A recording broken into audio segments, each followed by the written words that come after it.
Bonjour et bienvenue pour cette 184e émission. Alors, un programme chargé, on va commencer tout de suite avec les sorties VF, les nouveaux comics, notamment ceux de Panini. On commence avec une sortie, et pas des moindres, le tome 2, alors il n'y a pas marqué 2, d'Avengers par Bendis. Qui se passe, alors chronologiquement, c'est The Heroic Age, l'ère héroïque, l'âge héroïque, je ne sais plus comment ils l'ont appelé en VF. C'est le retour au héros, c'est ce qu'on a appelé la première période très lumineuse et très claire après le rachat de Marvel par Disney. Bon, il n'y avait vraiment aucun effet, mais ça avait coïncidé avec ce moment-là.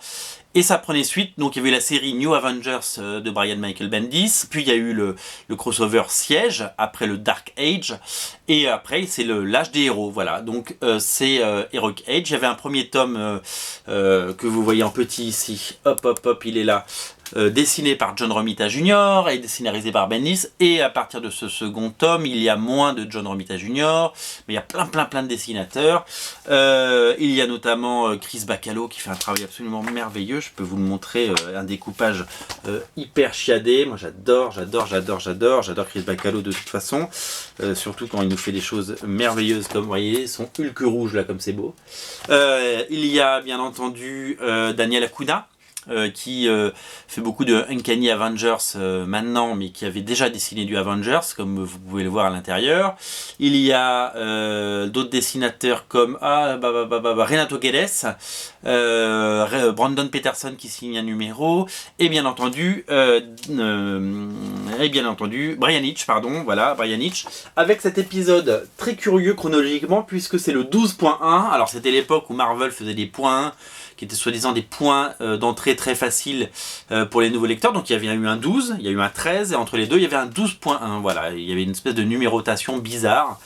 Et ce 12.1 mettait en scène ce personnage qui s'appelle Ultron, et qu'on va beaucoup voir dans le prochain film.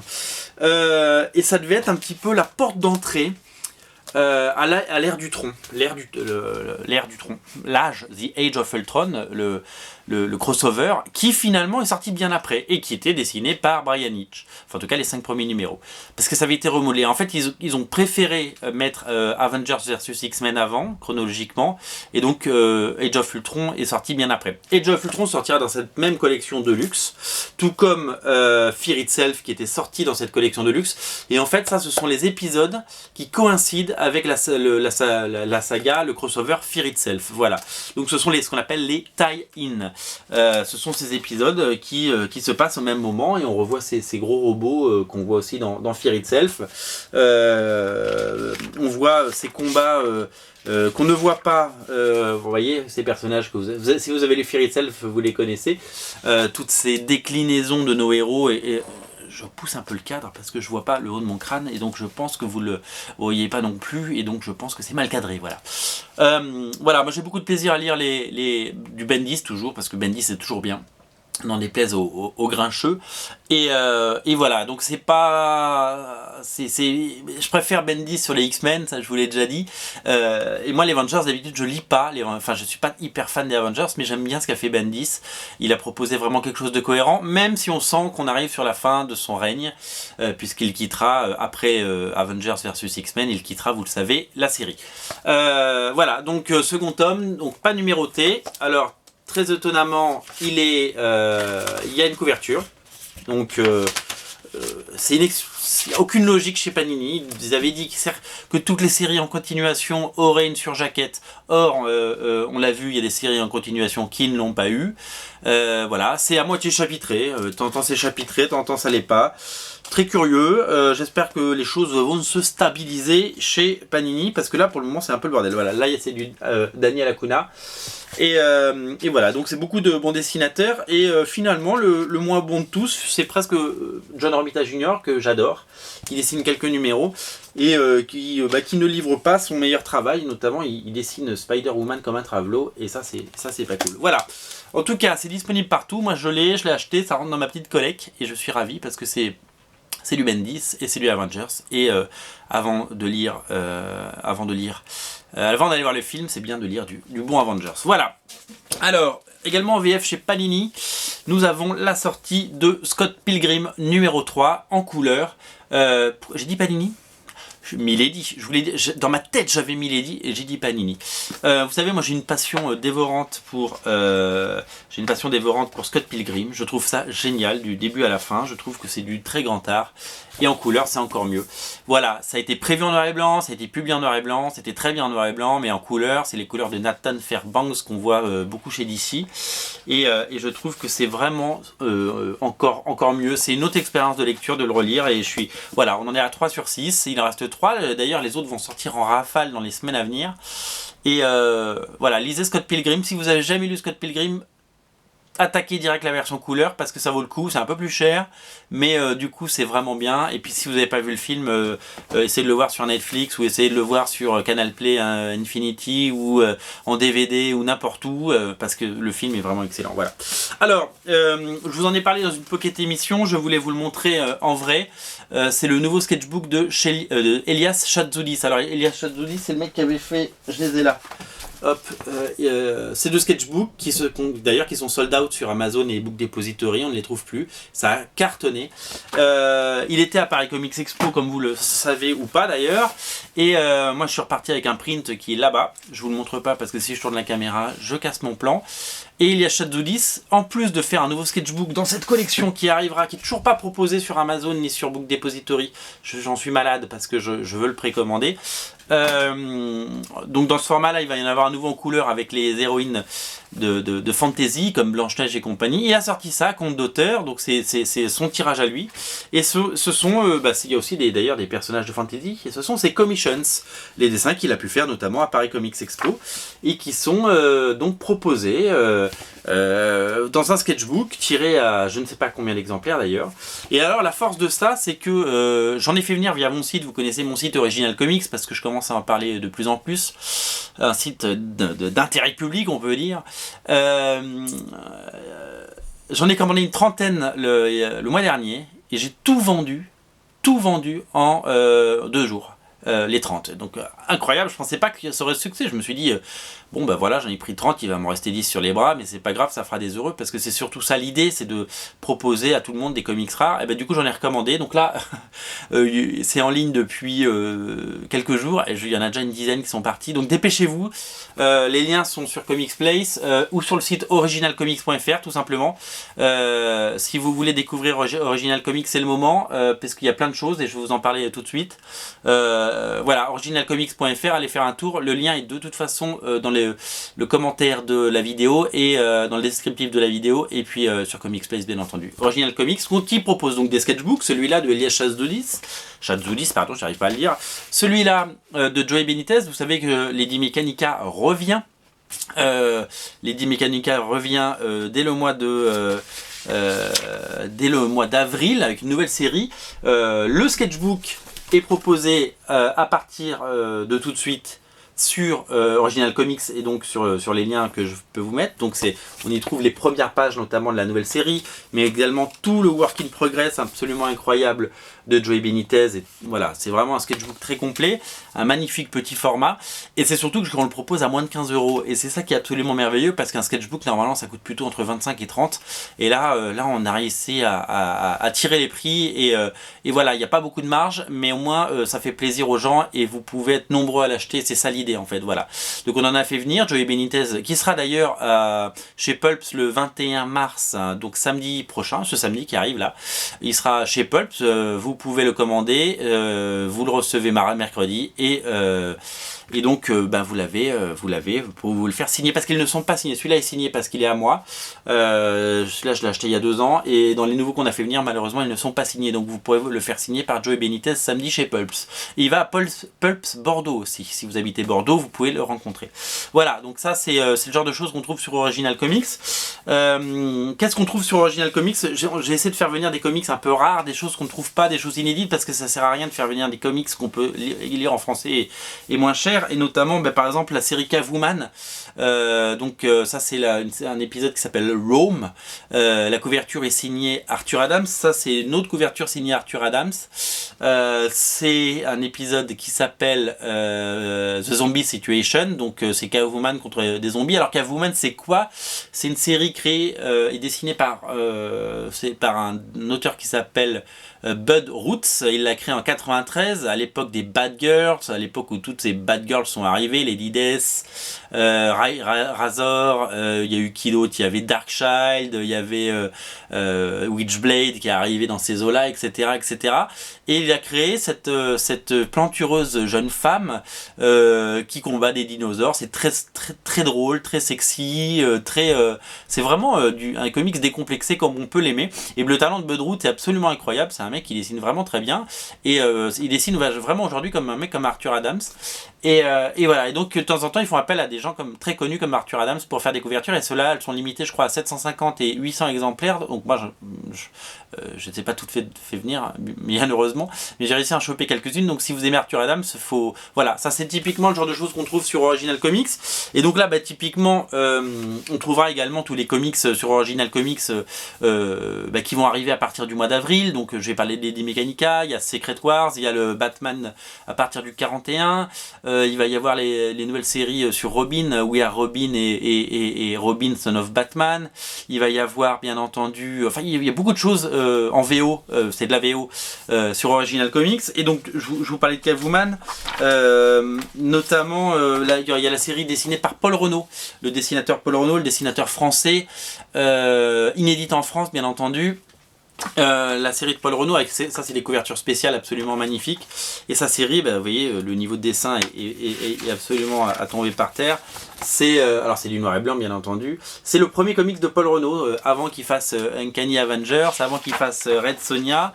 Voilà, il a commencé par faire ça et c'est vraiment super. Donc voilà, il y a plein de Catwoman, j'en ai fait venir, donc ça c'est Catwoman Jungle Jam, ça c'est encore une couverture spéciale, il y a 2 numéros mais 4 couvertures, voilà, pour Catwoman. C'est le genre de choses que vous trouvez sur Original Comics et je vous dis, dès le mois d'avril, il y aura plein de choses que vous pouvez déjà précommander pour les réserver, parce qu'on va pas commander, en tout cas au début sur Original Comics, on va pas prendre des quantités de folie, parce que il faut faire gaffe tout simplement, c'est une entreprise, et que on va essayer de faire venir des comics. Donc s'il y a des choses qui vous plaisent, allez sur originalcomics.fr et puis réservez-les maintenant et vous serez livré quand ça sortira tout simplement. Voilà. Qu'est-ce que je voulais vous montrer d'autre? Alors, cette semaine sort enfin, je vous en ai parlé il y a un mois, messieurs dames, dans une pocket émission. Mais voilà, il sort ce mois-ci. Il sort le 20. Il est beau, il est magnifique. C'est les 75 ans d'art et de couverture de Marvel par Hugin et Mumin. Un magnifique bouquin, donc vendu dans un fourreau, comme je vous le montre. Donc la couverture française, c'est Monsieur Garcin, puisque la couverture américaine, c'était pas du tout ça, elle était hideuse, la couverture américaine. Et ils ont fait un travail absolument merveilleux chez Hugin et Mumin, mais ils font toujours un travail formidable chez Hugin et Mumin. C'est un très très beau livre. C'est un très beau livre qui vaut la modique somme de 50 €, donc c'est un beau cadeau. Et je pense, et je l'ai dit, et je le dis, que c'est l'alternative parfaite et encore mieux au gros bouquin de Taschen qui est sorti à la fin de l'année pour les 75 ans de Marvel, qui coûtait 150 €, donc quasiment inabordable. Et celui-là, il ne coûte que 50, et en plus il est mieux, et je vais vous dire pourquoi. D'abord parce que donc il propose un choix de couverture. Bon, là j'ai pris des pages au hasard. Un choix de couverture absolument incroyable. Donc il y a des couvertures de petite taille, il y en a aussi des plus grandes, il y a des pleines pages. Voilà, il y a une pleine page de Jim Lee, vous voyez, par exemple sur Uncanny X-Men. Ça part évidemment donc des premiers épisodes publiés par Marvel avec Captain America. Donc c'était pas encore vraiment Marvel, mais Captain America depuis les années 30 jusque, vous le voyez, les Uncanny X-Men de Chris Bachalo et les All New X-Men de Bendis et Stuart Timonen, Uncanny X-Force bien entendu. La qualité des reproductions est absolument incroyable, les petits textes sont super, c'est d'une grande qualité, et voilà, ça couvre 75 ans de magie. Voilà, moi je suis un Marvel Boy, plus qu'un DC Boy, vous le savez. Je lis et j'achète beaucoup plus de Marvel, et c'est un plaisir total de parcourir ce bouquin. C'est un vrai coffee table book.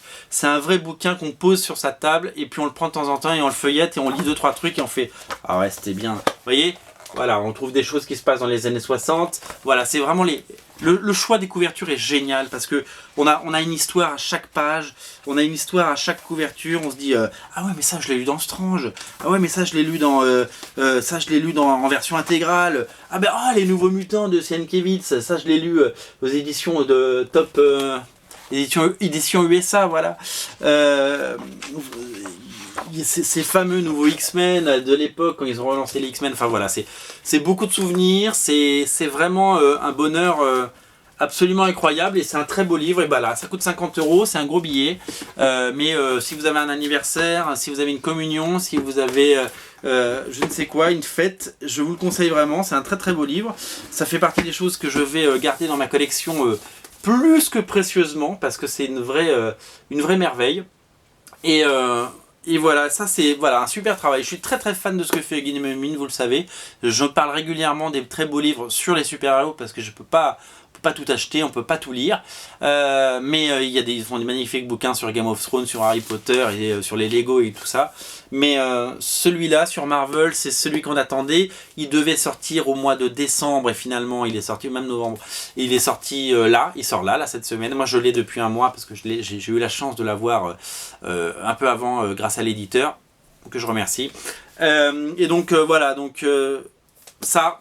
c'est le petit cadeau à vous faire. Si vraiment vous avez un peu de sous, si vous avez touché une petite prime parce que vous avez bien travaillé l'année dernière, eh ben, il faut vous l'offrir parce que c'est une vraie merveille. Voilà. 75 ans d'art et de couverture Marvel. Voilà, c'est dit. Alors, je voulais vous présenter un dernier livre avant qu'on se quitte. Donc on a du temps, on va pouvoir montrer plein de choses. Alors, je suis très très fan depuis très longtemps d'un dessinateur, illustrateur, peintre, un mec qui s'appelle David Mack. David Mack, ça vous dit rien, mais si je vous montre des dessins comme ça, vous allez dire « Ah bah, j'ai déjà vu ».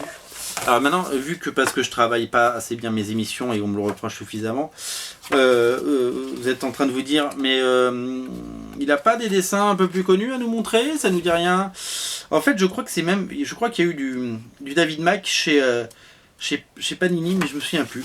Enfin bon, tout ça pour vous dire que ce David Mack, il a créé une série il y a quelques années qui s'appelle Kabuki. Kabuki, c'est sorti en français, je crois, mais pas beaucoup. Kabuki, il y a eu plein d'épisodes chez Image Comics. C'était très bizarre. Il y en a eu chez Marvel, il y en a eu chez Icons. C'est pas une série qui a eu un grand succès. Enfin, si, à une époque, je pense que ça a eu un grand succès. Mais c'était magnifique. Voilà, c'est un peintre, c'est un mec génial qui fait des collages. C'est un peu un Dave McKean, j'ai envie de dire plus accessible. Moi, je suis fan de ce mec. Je trouve que c'est très beau ce qu'il fait. Et voilà, c'est ça que je voulais vous montrer. Je cherchais les pages. Voilà. Il a aussi dessiné, il a écrit un arc de Daredevil. Et il en a dessiné un. Il a écrit un arc de Daredevil dessiné par Joe Quesada. Donc c'est où il rencontrait le personnage d'Echo, qu'on voit là. Lui, Daredevil est aveugle, elle était sourde. Et après, il a dessiné un arc en 4 parties sur Echo. Et je crois que c'était scénarisé par Brian Michael Bendis, si je ne me trompe pas, si je ne dis pas de bêtises. Voilà, et en fait ce mec, donc il a fait Daredevil, c'est son truc le plus mainstream, je pense qu'il ait fait, et il a fait du Kabuki. Et Kabuki, c'est un personnage, je serais incapable de vous résumer Kabuki, d'abord parce que je l'ai lu il y a très longtemps, et en plus parce que je crois que c'est plus une expérience graphique qu'une expérience de lecture. C'est vraiment génial. Et voilà, alors quand je vous disais que ça ressemblait vachement à Dave McKean, voilà, je le prouve. Ça c'est son bouquin, donc son artbook, ça s'appelle Dream Logic. Ça coûte pas si cher que ça. Il coûte 35 $ aux États-Unis. Alors comme en ce moment le dollar est égal à 1 euro, vous le trouvez à 32-33 € sur les sites. C'est-à-dire que si on l'avait eu il y a 6 mois, on l'aurait payé une vingtaine d'euros. C'est un peu rageant, mais c'est pas grave. C'est un magnifique bouquin. C'est pareil, un très très beau coffee table book. Et sur je crois avec 250 pages, on découvre des dessins absolument magnifiques. Regardez, là c'est des nus qu'il a pu faire. Il essaye beaucoup de choses, il essaye de la peinture, il essaye de faire de la bande dessinée, c'est tout son art, c'est toute son œuvre, et c'est absolument génial. Et moi je suis hyper fan de ce truc, et je vous le recommande parce que si vous avez lu Kabuki dans votre vie, si vous aimez ce genre d'artiste, si vous aimez ce genre d'univers, je pense que vous allez vous régaler. Moi je me régale de feuilleter ce bouquin, voilà, chaque page est un délice, chaque page est une merveille. Donc voilà, David Mack, Dream Logic, c'est mon coup de cœur également de la semaine. Il y en a plusieurs, il y en a beaucoup, mais voilà, sortons des sentiers battus. Il n'y a pas que les super slips dans la vie, il n'y a pas que les Avengers, il y a aussi des choses comme ça, et ça me touche vachement. Voilà, alors il faut savoir que donc ça c'est exactement le même format que les Hellboy, ils sont où? Mais, ils sont là-bas. Mais les Hellboy Library Edition, sortis chez Dark Horse, parce que maintenant c'est Dark Horse qui sort ça. Et faut savoir aussi que à partir du mois d'avril ou mai, je ne sais plus, sort Kabuki dans ce format-là. Et donc je vais pouvoir relire Kabuki dans l'ordre. Parce que j'ai plein d'épisodes de Kabuki dans mes box là-bas. Et je suis incapable de remettre ça dans l'ordre. Et donc voilà, donc je suis vraiment ravi. En tout cas, formidable expérience de lecture. Kabuki, Dream Logic, Kabuki. David Mack, Dream Logic et Kabuki. On reparlera de Kabuki quand ça sortira. Je ne l'ai pas encore précommandé, mais il faut que je m'en occupe. Des magnifiques éditions et un très beau travail. Voilà, n'oubliez pas cette semaine évidemment, voilà, beaucoup de beaux livres. En tout cas, voilà, ce sont des choses vraiment magnifiques. Voilà, c'est tout pour aujourd'hui. Donc n'oubliez pas d'aller faire un tour sur Original Comics si vous voulez des beaux sketchbooks comme ça. En plus c'est un site qui démarre et qui a besoin de clients et qui a besoin de trafic, donc originalcomics.fr, allez faire un tour et puis si vous voyez quelque chose qui vous plaît, vous appuyez sur ajouter au panier et puis on enregistre la commande et puis dès que ça sort, on vous l'envoie. C'est aussi simple que ça. Salut, à bientôt.